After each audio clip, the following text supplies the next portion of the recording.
Hello friends, ये मेरा second video है एयर पोल्यूशन के ऊपर। लास्ट टाइम हमने जब डिस्कस किया था तब हमने डिस्कस किया था regarding methane gas and smoke and VOC. Now this time we are discussing about the topic of acid rain desertification. जो हमारे टॉपिक्स रह गए, now we are discussing the remaining one. So my first topic is today acid rain. Acid rain क्या होता है आपको पता ही है। It is the combination of sulfuric and nitric fall. Basically it is a mixture of sulfuric and nitric fall to the ground from the atmosphere. Basically इसमें क्या होता है कि जो हमारा फैक्ट्री से डिस्चार्ज हुआ है, जो पोल्यूशन हो गया ना, और जो वल्केनोज से जो हमारी गैसेस निकली हैं या रिफाइनरी से जो ऑयल गैसेस निकली हैं, तो वो सारी एटमॉस्फेयर में होती हैं। जब वो वाटर और एयर के साथ मिक्स हो जाती हैं तो वो धीरे धीरे मतलब बारिश का बन जाता है और बारिश हो जाती है। तो वो बारिश एसिड की फॉर्म में ज़मीन पे आती है, या बहुत बार वो स्मोक की फॉर्म में या फॉग की फॉर्म में या हेल स्टॉर्म्स बन के या डस्ट की फॉर्म में भी ज़मीन पे आती है। तो all of this kind of things are acid rain. ये कहीं ना कहीं बहुत ज़्यादा हार्मफुल होता है। ये एक्वेटिक लाइफ को मतलब हार्म करता है, हमको, हमारी बॉडी को, हमारी स्किन पे बहुत ज़्यादा हार्मफुल होता है। आपने सुना होगा जब बहुत ज़्यादा पोल्यूशन रहता है तो और जब बारिश होती है तो कहते हैं उस बारिश में बाहर नहीं जाना चाहिए, क्योंकि क्योंकि वो रेन उस टाइम बहुत ज़्यादा हार्मफुल होती है, वो एसिड रेन होती है। सो एनवायरनमेंट में जब सल्फ्यूरिक और नाइट्रिक फॉल मतलब sulphuric acid, sulphuric gases and nitrogen gases बहुत ज़्यादा हो जाती हैं, तो वो वाटर और एयर के कॉम्बिनेशन में आके एटमॉस्फेयर में जब बारिश करती हैं या उसे डस्ट की फॉर्म में या स्नो की फॉर्म में ज़मीन पे देती हैं और वो हमें बहुत हार्मफुल इफेक्ट देता है। That is acid rain. ठीक है, तो एसिड रेन का मेन कॉज आपको दो बता दिए। इसमें दो गैसेस मेन हैं, तो क्वेश्चन यहीं से बनता है आपका कि एसिड रेन में कौन सी दो गैसेस हैं, या is sulphuric acid is in acid rain और नॉट। मतलब मेन तो यही ऐसे ही आते हैं क्वेश्चंस। और वोल्केनो में से कौन सी गैस पास आउट होती है, तो ये है आपका, यही है answer. Sulphuric gas and nitric gas जो है वो एसिड रेन का कॉज है। ठीक है, नेक्स्ट टॉपिक है हमारा डेजर्टिफिकेशन।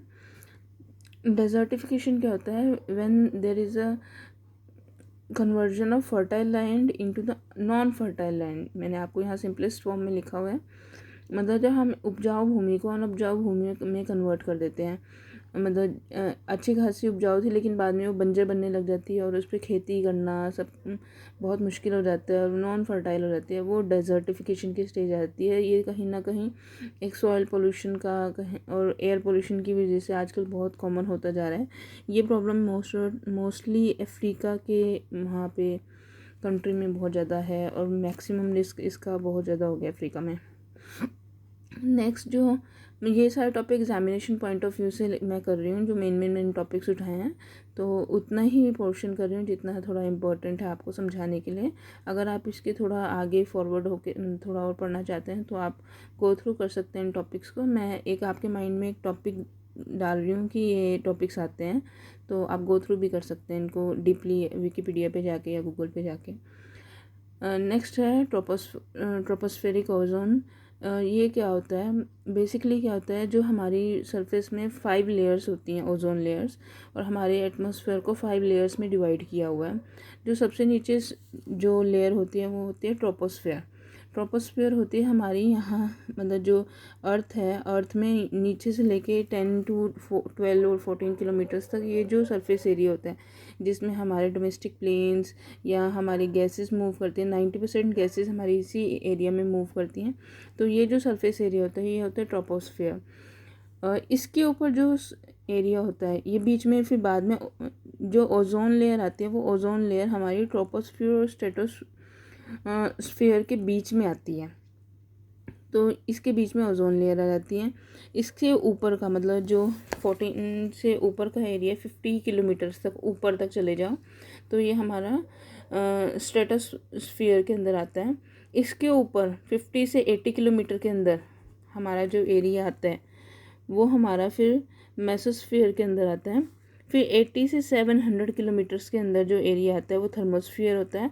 और इसके भी ऊपर 700 किलोमीटर से और भी ऊपर चले जाओ तो एक्सोस्फीयर होता है। बेसिकली जितने भी हमारे डोमेस्टिक प्लेन्स होते हैं गैसेस मूव करती हैं, और जैसे हम हीलियम्स वाले बैलून्स छोड़ते हैं या हमारे बैलून्स मूव करते हैं, या मतलब वो सब यहाँ पे ट्रोपोस्फीयर में होता है।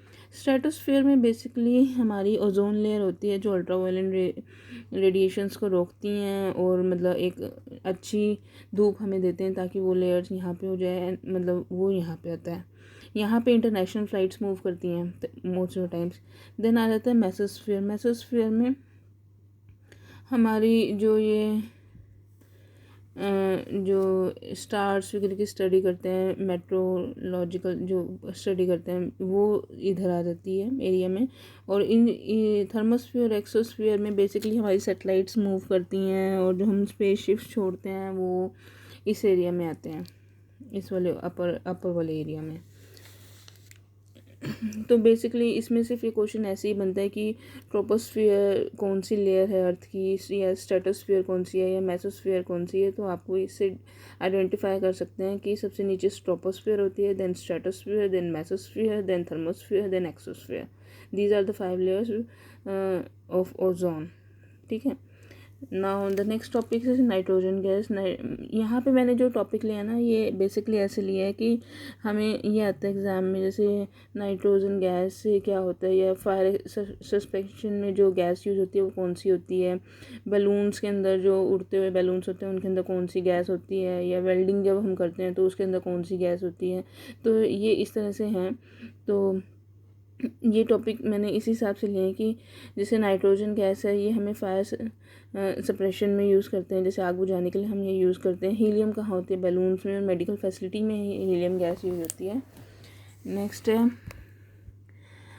एर्गोन गैस। एर्गोन गैस हमारी वेल्डिंग में यूज़ करते हैं। एक्टलाइन गैस भी हम जो है अपनी वेल्डिंग में यूज़ करते हैं। देन प्रोपेन गैस है, उसको हम हीटिंग एंड गैस ग्रिलिंग के लिए यूज़ करते हैं। ब्यूटेन गैस कहाँ हमारी मतलब डेली यूज़ में, आप लाइटर्स एंड टॉर्चेस में जो गैस होती है दैट इज़ ब्यूटेन।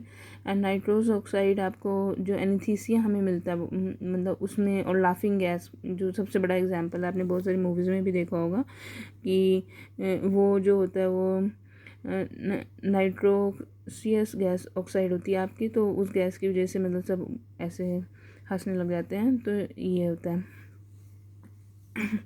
और आपने इसमें क्वेश्चन और आ जाता है कि टेफ्लॉन, आपने जो हमारी किचन में जो नॉन स्टिक हम जो प्रोडक्ट्स यूज़ करते हैं उनमें कौन सी मतलब कौन सा वो होता है केमिकल, तो उसमें टेफ्लॉन आता है। ठीक है। नेक्स्ट है यहाँ पे कुछ सर्च करके मैंने क्वेश्चंस लिखे हैं। जैसे अगर एग्जामिनेशन पॉइंट ऑफ में एग्जामिनेशन में अगर आपसे पूछा जाए per capita highest energy consumption country कौन है, दैट इज़ योर आइसलैंड। ये थोड़ा इससे आपका एनवायरनमेंट से रिलेटेड हैं क्वेश्चंस, तो मैंने इससे मतलब इनको यहाँ लिखा है। देन अगर एग्जाम में हाईएस्ट एनर्जी कंजम्पशन कंट्री पूछा जाए that is your China. Then second one is per capita water consumption country, तो वो यूएस रहेगा। Maximum water consumption country China. Third is your per capita carbon dioxide emission country, that is your Middle East, and maximum CO2 emission country, that is your China. Or fourth per capita highest electricity consumption country, that is also your China. And fifth is your fresh water withdrawal country is India. अगर आपने इसमें देखो तो most of the questions के answers आपके China है, तो आप यहाँ पे गेस भी कर सकते हैं कि मतलब चाइना में पॉपुलेशन बहुत ज़्यादा है तो एनर्जी भी वहाँ ज़्यादा कंज्यूम होएगी, वाटर भी कंज्यूम ज़्यादा होगा, CO2 भी वहाँ पे मैक्सिमम रहेगी, इलेक्ट्रिसिटी कंजम्पशन भी वहीं ज़्यादा होगा। तो एक गैस के अकॉर्डिंग अगर आपको ऑप्शन में दिया जाए तो आप ये इस हिसाब से टिक कर सकते हैं। नाउ नेक्स्ट वी आर यहाँ एयर पोल्यूशन ख़त्म हो गया। Now we are discussing the problems cause by water pollution. तो आपको वाटर पोल्यूशन को मुझे कुछ लगता है एक्सप्लेन करने की जरूरत नहीं, सबको ही पता है कि वाटर पोल्यूशन क्या होता है। कंटामिनेटेड वाटर, जो केमिकल्स वगैरह जो आप वाटर के अंदर भेज देते छोड़ देते हैं और वाटर कंटामिनेट हो जाता है, एक्वेटिक लाइफ बहुत ख़राब हो जाती है। और हमें भी वाटर में पीने में मतलब जैसे सीवरेज का पानी चला जाता है उधर, और फर्टिलाइज़र्स का जाता है, इंडस्ट्रीज़ का वेस्ट जाता है, सब कुछ रिवर्स एंड ओशंस में जाता है, और वो हमें पीने के लिए प्रॉब्लम होती है। मतलब पेड़ों को नहीं दे सकते, ट्रीज मतलब सब जगह पोल्यूशन हो जाता है। That is your water pollution. पानी को गंदा कर देना है, पीने लायक ना छोड़ना। तो बेसिकली इसमें यही है वाटर पोल्यूशन। अब इसमें हम जो पढ़ रहे हैं वो ये है कि इससे मतलब कौन सी प्रॉब्लम रेज हुई हैं इसमें।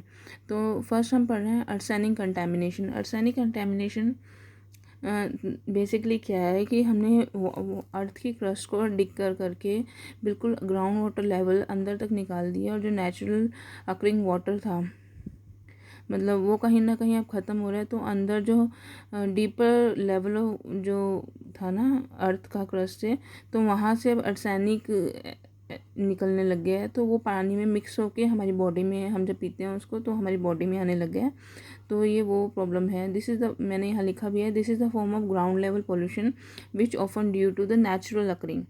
मतलब नेचुरल क्लीन यहाँ क्यों दिया हुआ है, क्योंकि अर्थ में हम जैसे डिग करते रहते हैं पानी के लिए, खोदते रहते हैं, तो ज़मीन की अर्थ की क्रस्ट में जाके वो एसिड होता है, तो वो पानी में मिल जाता है, और वो हमें जब हम पानी पीते हैं तो वो इनहेल मतलब इनटेक में हमारे अंदर चला जाता है, और वो प्रॉब्लम रहते हैं।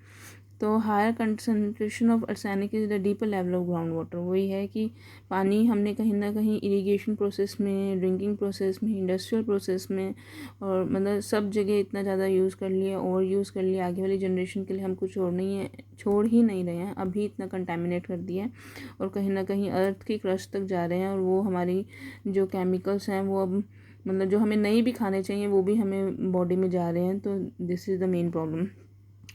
यहाँ पे मैंने लिखा है, when over use of the ground water for irrigation and drinking water which happens when withdrawal rate increases. मतलब हम जब पानी बहुत ज़्यादा निकालते रहते हैं तब ये प्रॉब्लम आ जाती है, पानी का लेवल ख़त्म हो जाता है।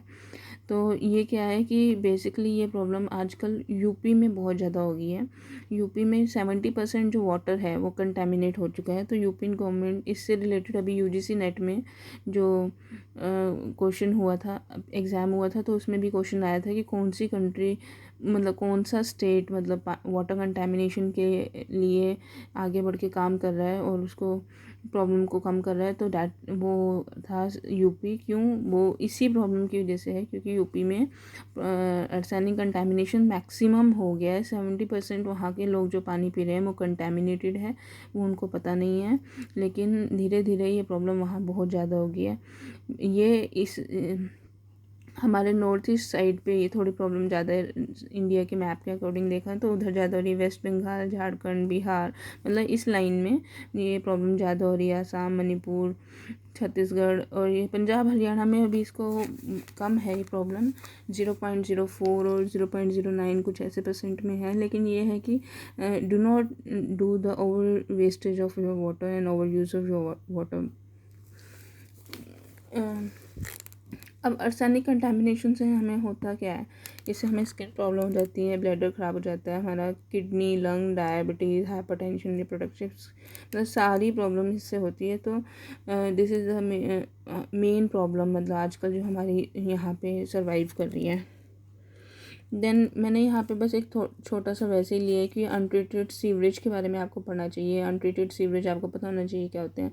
जब मतलब एक प्रॉपर वेस्ट प्रॉपर तरीके से डिकम्पोज नहीं किया जाता, वो पानी में छोड़ दिया जाता है, जिससे वाइल्ड लाइफ भी ख़राब हो जाती है, मतलब वाटर पोल्यूशन होता है, एक्वेटिक लाइफ ख़राब हो जाती है, और वही पानी हम बाद में ड्रिंकिंग वाटर में और डेली यूज़ में अपना यूज़ करते हैं। So there is a need that we can do something about the untreated sewerage. हमारा मतलब ये हमें कहीं ना कहीं करना चाहिए। तो इसके लिए हम 4 तरह के प्लांट्स लगाए जाते हैं, biological, chemical, physical and sludge. मतलब जो पानी हम वेस्ट करते हैं उसको दोबारा से ठीक करने के लिए ये किया जाता है। तो वाटर मैंने इसमें थोड़ा सा समझाने की कोशिश की आपको, वाटर ट्रीटमेंट स्टेजेस कैसे करते हैं। वाटर को मतलब हम गंदे पानी को साफ़ कैसे करते हैं।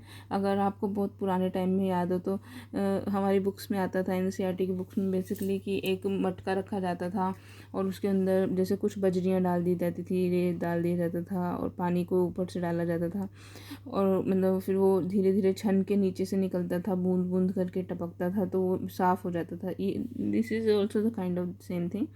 यहाँ पे हम बस थोड़ा प्रोसेस के अकॉर्डिंग करेंगे। उस टाइम वैसा कर सकते थे, अब नहीं कर सकते, क्योंकि अब केमिकल्स बहुत ज़्यादा हो गए हैं वाटर, और बहुत ज़्यादा कंटामिनेट कर दिया हमने इंडस्ट्रियल वेस्ट की वजह से, और एग्रीकल्चर केमिकल्स का ओवर यूज़ हो रहा है, उसकी वजह से जो डिस्चार्ज होता है वो पानी में बहुत ज़्यादा हो गया है। सो अब थोड़ा सा हम इस प्रोसेस को यूज़ करते हैं।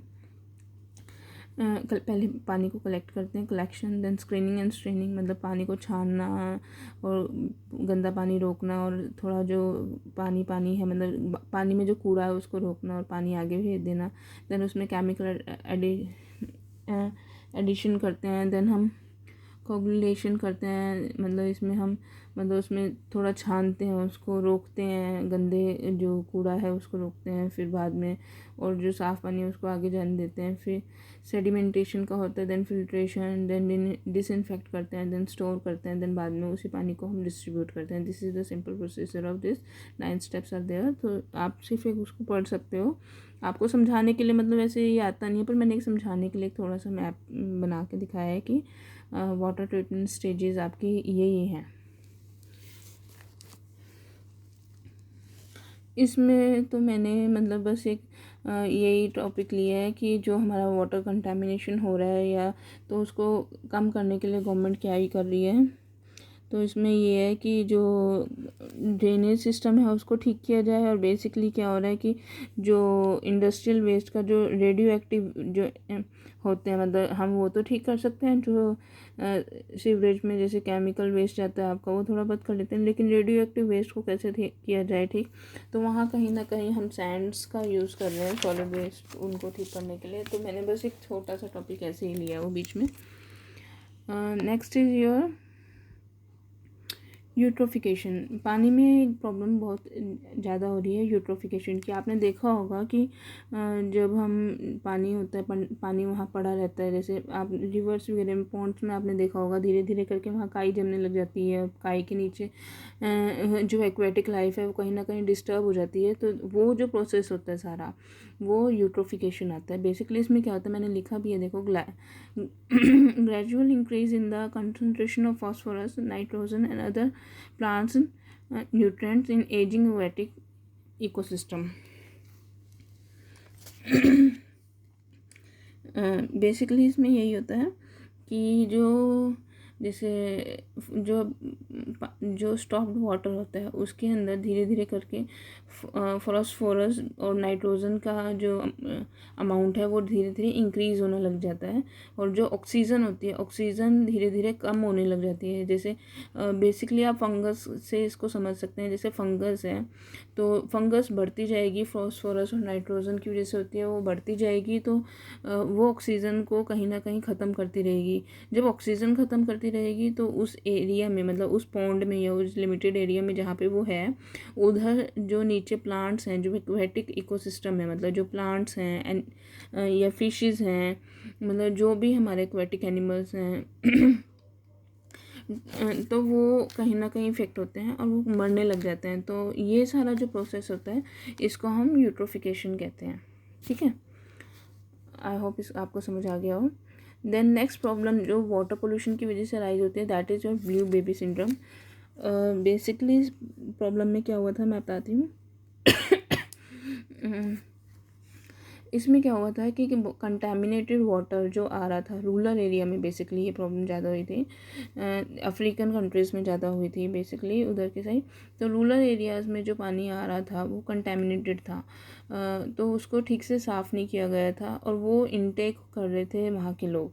तो धीरे धीरे क्या हुआ कि वहाँ पे उस पानी में जो नाइट्रेट्स थे, मैंने यहाँ पे लिखा भी है देखो, नाइट्रेट्स का जो अमाउंट था पानी के अंदर वो बहुत ज़्यादा था, और जो ऑक्सीजन, जैसे हम कहते हैं ना पानी के अंदर ऑक्सीजन होती है, तो ऑक्सीजन का अमाउंट उसमें कम था। तो धीरे धीरे जब हम वो पानी पी रहे थे तो हमें ऑक्सीजन ना मिलके नाइट्रेट का अमाउंट हमारी बॉडी में बहुत ज़्यादा होता जा रहा था। तो उससे क्या हो रहा था, पानी पीने की वजह से नाइट्रेट हमारी जैसे ब्लड के अंदर नाइट्रेट का जो इन्फ्लो था वो ज़्यादा होता गया, और उससे क्या हो गया कि हमारी बॉडी ब्लू, धीरे धीरे ब्लू कन्वर्ट होनी शुरू हो गई और उस हमारी बॉडी का कलर ब्लू कलर का हो गया और ये ब्लू बेबी सिंड्रोम में आ गया। ब्लू बेबी इसलिए कहा गया इसको क्योंकि मेन प्रॉब्लम यहाँ पे बेबीज़ के साथ हुई थी, क्योंकि हम जो फीडिंग बॉटल्स होती हैं बेबी की बनाते थे, तो ये मेनली वहाँ से पता चला, क्योंकि बच्चे थोड़े नाजुक होते हैं, उनको ये जल्दी कंटैमिनेशन की वजह से ये बीमारी जल्दी पकड़ गई थी और उनकी बॉडी ब्लू होने लग गई थी। बाद में पता लगा कि ये हाँ मतलब इसी वजह से हो रहा है, वाटर कंटैमिनेशन बहुत ज़्यादा हो रहा है, लोग हाथ नहीं धोते हैं, ऐसे ही पानी पी लेते हैं और जो गंदा पानी पी रहे हैं रूरल एरियाज़ में उनकी वजह से ये हो रहा है। तो इसलिए उसे ब्लू बेबी सिंड्रोम कहा गया। धीरे धीरे ये ख़त्म भी हो गई, लेकिन यही था कि इसमें नाइट्रेट बहुत ज़्यादा हो गया था और मतलब ऑक्सीजन का लेवल कम हो गया था इस डिज़ीज़ के अंदर। इससे यही हुआ था कि हार्ट में बहुत प्रॉब्लम हो गई थी, आइज़ में इचिंग होती थी, किडनी में इफ़ेक्ट हो गया था, मतलब सारी हमारी बॉडी ओवरऑल इफ़ेक्ट हो रही थी। तो ये ब्लू बेबी सिंड्रोम की प्रॉब्लम थी। ठीक है। नेक्स्ट है मिनीमाटा डिजीज़। मिनीमाटा डिजीज़ क्या थी? बेसिकली अगर मैं कहूँ मिनीमाटा में क्या हुआ था, जो हमारा जो कंज्यूम हमने मरकरी को बहुत ज़्यादा कर लिया था, मतलब हमें पता नहीं लग रहा था हमारी बॉडी मरकरी कंज्यूम कर रही है, लेकिन हमारी बॉडी गलती से मतलब मरकरी जो है हमने बहुत ज़्यादा हमारी बॉडी में इनटेक हो गया था। ये क्या हुआ था, मिनीमाटा एक्चुअली बेसिकली जापान के पास मिनीमाटा बे है एक, मतलब खाड़ी है, तो वहाँ पे प्रॉब्लम हुई थी। बेसिकली क्या हुआ था कि इंडस्ट्रियल वेस्ट का और एग्रीकल्चर वेस्ट का जो जिनमें मतलब प्रॉब्लम वेस्ट हमारा पानी में चला जाता था, ओशंस में वहाँ जा रहा था और उसमें जो वेस्ट जा रहा था उसमें मरकरी का जो अमाउंट था, मरकरी कंटामिनेशन बहुत ज़्यादा था मरकरी का, तो वो कहीं ना कहीं एक्वेटिक लाइफ्स वहाँ जैसे इफ़ेक्ट हो रही थी। जो मछलियाँ वगैरह थी वो उसको खा लेती थी और मर जाती थी, और जो लोग उन मछलियों को निकाल लेते थे समुद्र से और सी फूड खाते थे, वो लोग उन मछलियों को इनटेक कर लेते थे और ये इनडायरेक्टली वे में मतलब ह्यूमन का जो ह्यूमन डिस्चार्ज कर रहा था कहीं ना कहीं इंडस्ट्रियल वेस्ट, वो घूम के उन्हीं के पेट में जा रहा था और धीरे धीरे ये वहाँ मरकरी ह्यूमन की बॉडी में बहुत ज़्यादा, ह्यूमन का मतलब मरकरी का कंजम्पशन ह्यूमन की बॉडी में इनटेक इसका ज़्यादा हो गया, तो ये मिनीमाटा डिजीज़ वहाँ पे बन गई। ये बेसिकली डिजीज़ 1956 में मतलब जापान में स्टार्ट हुई थी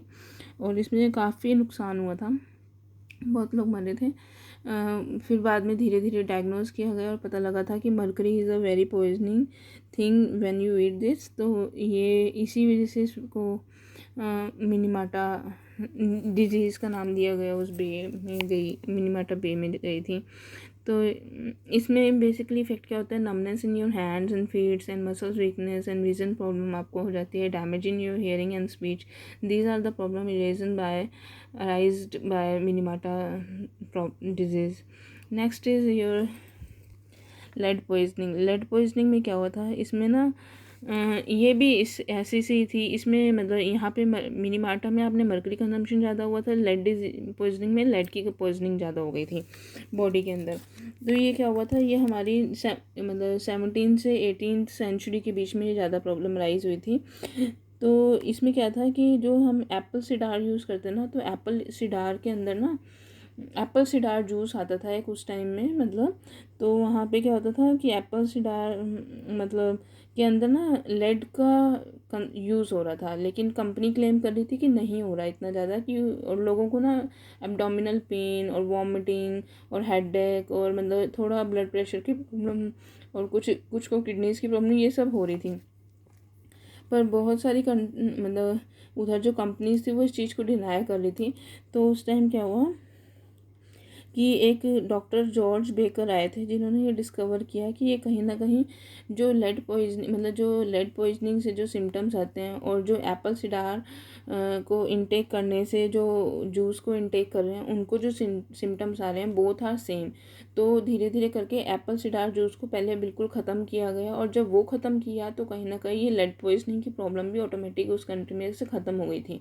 तो ये उसने जो मिस्टर जॉर्ज बेकर थे उन्होंने ये हाइपोथेसिस लगाया था कि ये प्रॉब्लम एप्पल सिडार की वजह से हो रही है, जूस की वजह से, और जब उसको ख़त्म किया तो ये प्रॉब्लम भी ख़त्म हो गई। तो उन्होंने मतलब जो डिस्कवर किया था, जो हाइपोथेसिस लगाया था इसके अंदर, बिल्कुल करेक्ट था और उनका कहना बिल्कुल ठीक था। तो बेसिकली ये कहता है, it is a condition that people effect in the English country of Devon.